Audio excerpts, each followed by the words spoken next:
Hello and welcome to the final chapter of this Jack and Annie book, Magic Treehouse number, do you remember the number? 8. Magic Treehouse number 8. Do you remember the title? Midnight on the Moon. What's the author's name there in red? Mary Pope Osborne. Your brain is growing so big, goodness. Well, chapter 10 is Earth Life, and they're back on the Earth. And, Peanut, the mouse, has been Morgan Le Fay all along. She was under a spell as a mouse, and she helped Jack and Annie in all these books. She helped them by crossing the river in the time of ninjas. She also talked to the Moon Man by squeaking and showing him that she was Morgan. The midnight woods woke up. A breeze rustled the leaves. An owl hooted. The sounds were soft, but very alive. Jack opened his eyes. He pushed his glasses into place. He smiled. Morgan was still with them. He could see her in the moonlight. Her long white hair was shining. "Morgan, can you and the treehouse stay here?" said Annie in Frog Creek. "No, I must leave again, I'm afraid," said Morgan. "I've been gone from Camelot for a long time." She handed Jack his pack. She brushed his cheek. Her hand felt soft and cool. "A bit of moon dust still on you," she said. "Thank you, Jack, for your great love of knowledge." "You're welcome," said Jack. Morgan tugged on one of Annie's braids. "Thank you, Annie, for your belief in the impossible." "You're welcome," said Annie. "Go home now," said Morgan. Jack smiled. Home was Earth, that bright, colorful world where everything was alive and always changing. "Bye, Morgan," said Annie. She started out of the treehouse. Jack looked back at Morgan. "Will you come back soon?" he said. "Anything can happen," said Morgan. "The universe is filled with wonders, isn't it, Jack?"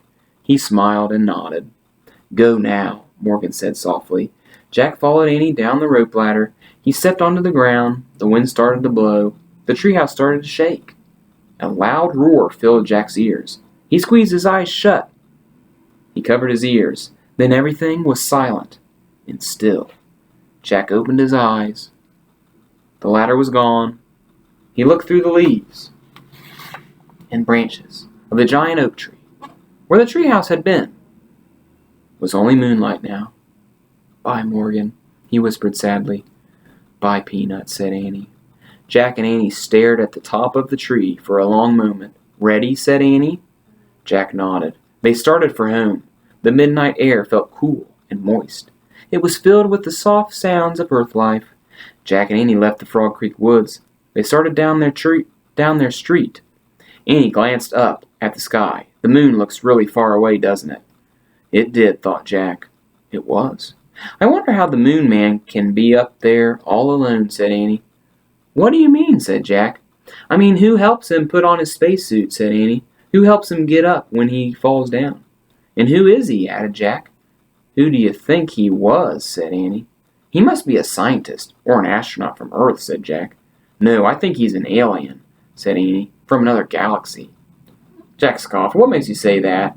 "I just feel it," said Annie. "Wrong," said Jack. "There's no proof that aliens exist." "Maybe not now," said Annie. "But don't forget, we were in the future." "Oh, brother," said Jack. They crossed their yard and climbed their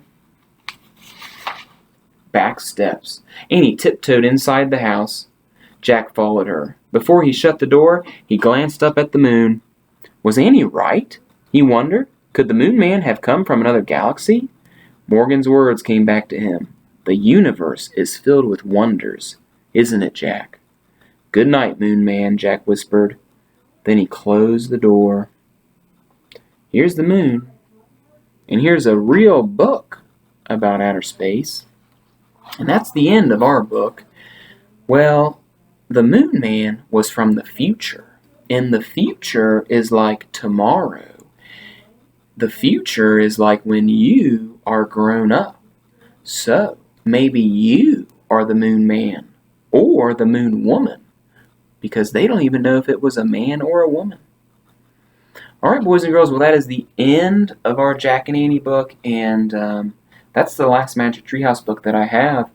So we won't be able to read any more, which makes me a little bit sad. But I smile when I think about everything we learned, and everything you learned,